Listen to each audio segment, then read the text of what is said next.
దేవునికి స్తోత్రం కలుగును గాక. ఈరోజు దేవుని వాగ్దానం కార్యక్రమంలో మిమ్మల్ని అందరినీ కూడా ప్రేమపూర్వకంగా ఆహ్వానిస్తా ఉన్నాము. నేటి లేఖన భాగము కీర్తనల గ్రంథము 86వ అధ్యాయము 13వ వచనము.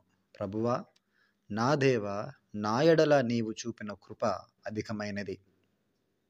పాతాళపు ఆఘాతము నుండి నా ప్రాణమును తప్పించి ఉన్నావు. దేవునికి స్తోత్రం కలుగును గాక. ప్రియ దైవజనమా, ఈ ఉదయకాల సమయంలో పరిశుద్ధాత్మ దేవుడు మరోసారి ధైర్యపరుస్తూ బలపరుస్తూ ఈ మాటలు బోధిస్తూ ముందు నడిపిస్తూ ఉన్నారు. ఈ కీర్తన దావీదు మహారాజు రచించినటువంటి ప్రార్థన గీతము.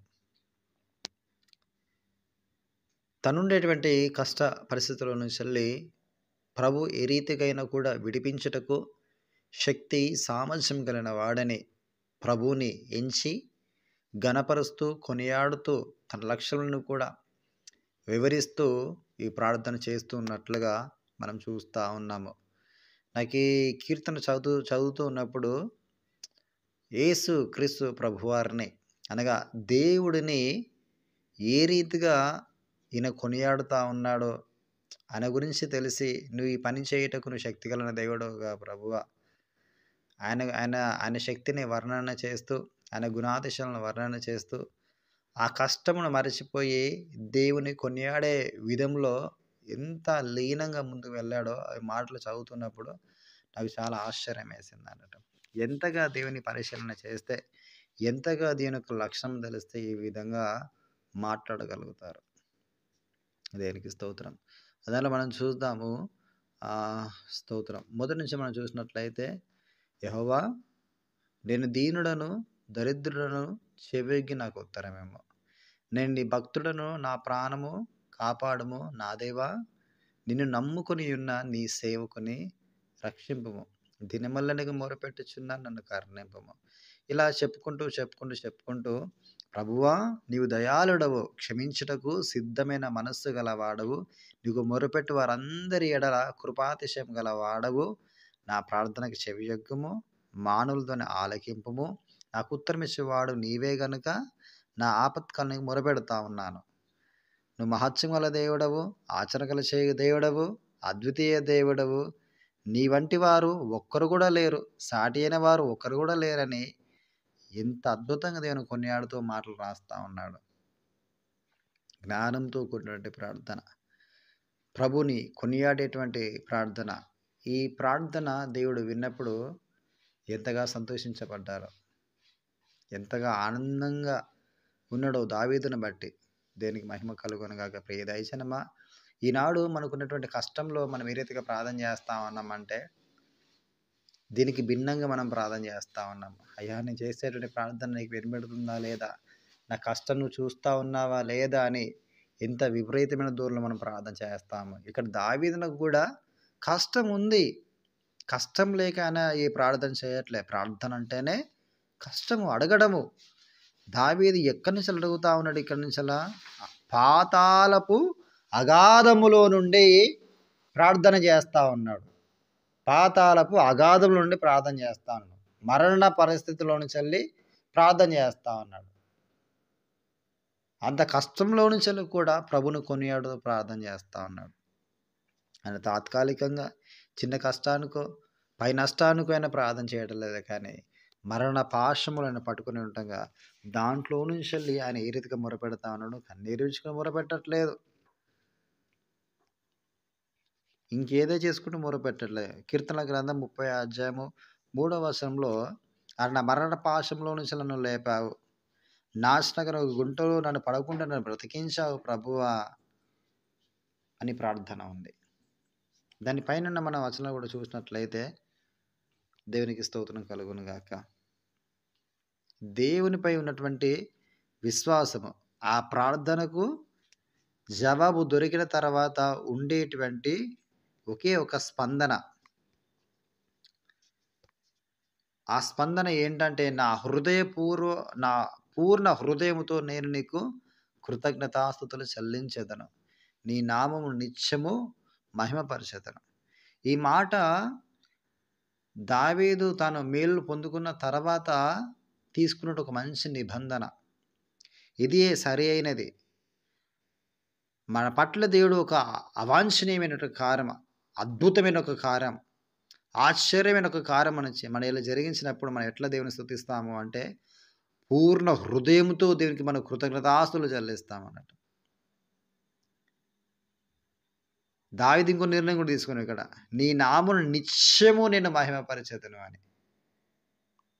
కొంతమంది ఈ క్షణం మనకు మేలు పొందుకున్న తర్వాత, ఆ క్షణమందు దేవుని బాగా మహిమపరుస్తారు, మర్చిపోతారు. మళ్ళాంటి సిట్యుయేషన్ వచ్చినప్పుడు ప్రభువుని మహిమపరుస్తారు. కానీ దావీదు మాత్రము నిత్యము ఎల్లప్పుడూ కూడా మహిమపరుస్తానని చక్కని నిబంధన తీసుకున్నాడు. ఒక మంచి తీర్మానం తీసుకున్నాడన్నట్టు. అందుకే మంచి మంచి భక్తులందరూ కూడా వారి సాక్ష్యంను మర్చిపోరు. ఏ స్థితిలో నుంచి వారు రక్షించబడ్డారో ఆ స్థితిని ఎప్పుడు మర్చిపోరు వాళ్ళు. ఎప్పుడు ఏ ప్రసంగమైనప్పటికీ కూడా దేవుడు నన్ను ఈ విధంగా రక్షించాడు, ఈ విధంగా నన్ను నడిపించి ఉన్నాడు, నాతో మాట్లాడి ఉన్నాడు. వారి సాక్ష్యంను తెలియజేసిన తర్వాతనే కొంతమంది సేవకులు వాక్యమును పంచుకోవడానికి ఇష్టపడతా ఉంటారు. మధ్యలో మధ్యలో కూడా ఆ సాక్ష్యం తెలియజేస్తూ ఉంటారు. నిత్యము వారు దేవుని మహిమపరుస్తారు. పొందుకున్న మేలును బట్టి భయంకర స్థితిలో ఎవరు రక్షించబడి ఉన్నారో, విడిపించబడి ఉన్నారో, నిలబడి ఉన్నారో ప్రతి కోణంలో వారు దేవుని మహిమపరుస్తూ ఉన్నారు. దేవునికి మహిమ కలుగును గాక. ఈ మాటలు వింటున్న మనము కూడా ఈరోజు మనం ఏ పరిస్థితి అయినప్పటికీ కూడా, ఏ స్థితి అయినప్పటికీ కూడా ప్రభువు విడిపించుటకు శక్తిమంతుడుగా ఉన్నాడు. దావీదును విడిపించి ఆ విధంగా ప్రభుని నిత్యము మహిమపరిచే విధంగా దావీదును దేవుడు చేసి ఉన్నాడు. దావీదు కూడా ఆ విధంగా ప్రార్థన చేశాడు. కష్టకాలంలో కన్నీరు విడవక దేవునిపై విశ్వాసం ఉంచినప్పుడు ధైర్యముతో ప్రభు యొక్క గుణ లక్షణములన్నిటిని కూడా ఆయన ఎత్తిపడుతూ ఒక చక్కటి ప్రార్థన, నువ్వు ప్రార్థన ఆలకించేవాడు, మాకు జవాబిచ్చేటువంటి వాడు, నువ్వు ఆశ్చర్యమైన కార్యాలు చేసేటువంటి వాడు, అద్భుతములు చేసేటువంటి వాడవని ఆయన గుణలక్షణాలను కూడా ఎత్తి చూపుతూ ప్రార్థన చేస్తూ ఉన్నప్పుడు దేవుడు అద్భుతమైనటువంటి ఒక జవాబు, మరణ పాశములో నుంచి, నాశనకర గుంటలో ఉంచాలి ప్రభువు దావీదుని ఏ రీతిగా విడిపించి ఉన్నాడో, ఈరోజు మనం చేసేటువంటి ఈ ప్రార్థన ద్వారా కూడా ప్రభు నిశ్చయంగా మన పడిన గోతులో నుంచి, నాశనకర ప్రతి తెగులలో నుంచి, కష్టంలో నుంచి, ఇరుకు ఇబ్బంది వ్యాధి బాధల నుంచి, నిందల అవమానాన్ని అన్నింటిలో నుంచి కూడా ప్రభు మనల్ని కూడా నిశ్చయముగా లేపునుగాక. ఆమేన్. ప్రార్థన చేద్దాం. స్తోత్రం, స్తుతి ప్రభువా, పరిశుద్ధుడానికి వందములు తండ్రి.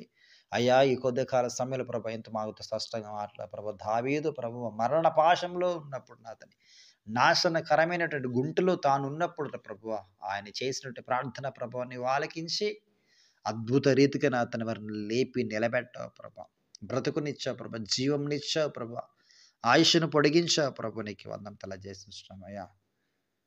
అంతేకాక ప్రభువా, తన మంచి నిర్ణయం తీసుకున్న ప్రభు నిత్యము నిన్ను స్తుతించదని పూర్ణ హృదయముతో ప్రభు నీకు కృతజ్ఞత ఆస్తులు చెల్లిస్తాననే ప్రభు ఒక మంచి తీర్మానం తీసుకున్న ప్రభు, ఆయన ఎడలో నువ్వు గొప్ప కార్యం జరిగించిన గొప్ప దేవుడు నీకు వందములు తండ్రి.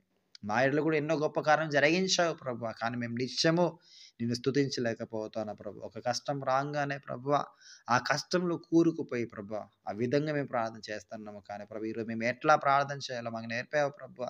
నీ గుణాతిశయంలో ఎత్తిపట్టి ప్రార్థన చేయాలని ప్రభు, ఈరోజు నుంచి మేము ఆ ప్రార్థన చేయబోచుండగా నీ కార్యం మేము అనుభవించడానికి సహాయం దయచేయ ప్రభు. ఎంతమంది ప్రార్థన చేస్తా ఉన్నారా ప్రభా, ప్రతి బిడ్డను ప్రభాను బ్లెస్ చేయండి, దీవించండి, వర్ధిలింపజేయండి ప్రభా.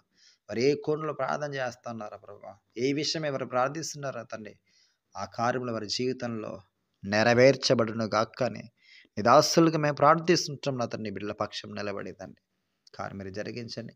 ఏ కుటుంబంలో ఏది అక్కరకు ఉందో ప్రభా, ఏది అవసరతకు ఉందో నా ప్రభా, ఆహార విషయంలో కావచ్చు, డబ్బుల విషయంలో కావచ్చు, పనుల విషయంలో కావచ్చు, ఉద్యోగుల విషయంలో కావచ్చు ప్రభు, శుభకార్యముల విషయంలో కావచ్చు, తన వివాహముల విషయంలో కావచ్చు ప్రభు, నీకు స్తోత్రము తండ్రి. గృహముల విషయంలో కావచ్చు ప్రభు, అధికారుల దగ్గర తన ప్రభుత్వం దగ్గర వచ్చేటువంటి నా తండ్రి, ఇదిగో ప్రభు ఆ పథకముల విషయంలో కావచ్చు ప్రభు, నీకు స్తోత్రాలు తెలియజేస్తున్నామయ్యా. ప్రతి కార్యంలో ప్రభా, ప్రతి ప్రయత్నం ప్రభు నీ మేలు చేత తృప్తిపరచవలసిందిగా ప్రార్థిస్తుంటున్నాం. నా బిడ్డలు కావాల్సిన ప్రతిదీ సమకూర్చొని ప్రభు, కష్టము నష్టము ఇరుకు ఇబ్బందులు అన్నింటిలోంచి తొలగించి వేసి నీ సాక్షి బలంగా ముందు సాటుకు సహాయం తెచ్చండి ప్రభు. ప్రతి వ్యక్తిగత జీవితంలో కూడా నా తండ్రి శాంతిని, సమాధాన ప్రభు, నెమ్మదిని మీరు అనుగ్రహింపచేయండి ప్రభు. తృప్తికరమైన జీవితం అనుభవించడానికి సహాయం దయచేయాల్సిందిగా ప్రార్థన చేస్తూ నీ ప్రజలందరినీ కూడా నా తండ్రి నీవు దీవించి వర్ధిల్లింపజేసి ప్రభా ఇంకనూ తన ఆధ్యాత్మిక మేలు చేత వారు తృప్తి వరకు సహాయం తెచ్చేస్తున్న ప్రార్థన చేస్తూ శత్రులు మిత్రులుగా మార్చాల్సిన ప్రార్థన చేస్తూ వ్యతిరేకులు అనుకూలపరచాల్సిన దూరస్తులతో కూడా తన్ని సమీపస్తులు చేయవలసిన ప్రార్థన చేస్తూ తన ప్రతి కుటుంబం కూడా అతన్ని ఇంటిల్లి పాది ప్రభుత్వం రక్షణ పొందుకునే ప్రభావం నీ గణపరిచేటువంటి కృపచేత నీవే నింపి మహిమ మీరు మాత్రమే పొందగలను ఆరోపిస్తూ అందరినీ హస్తాలకు అప్పేపుతున్నా ప్రభా కష్టం చేసేవారిని వ్యాపారం చేసేవారిని ప్రభు నీకు వతను డ్రైవింగ్ చేసేవారిని వాహనములు ఉన్నవారిని ప్రభు ఇదిగో ప్రతి బిడ్డను కూడా అతని హస్తాలకు అప్పేపుకుంటూ బిడ్డకు భవిష్యత్తులో హెట్టవలసిందిగా ప్రార్థన చేస్తూ యేసుని శక్తి కలిగిన నామంలో ప్రార్థన చేస్తూ అడిగి వేడుకుంటున్నాము పరమ తండ్రి amen amen. God bless you. అందరిని దీవించి ఆశీర్వదించును గాక.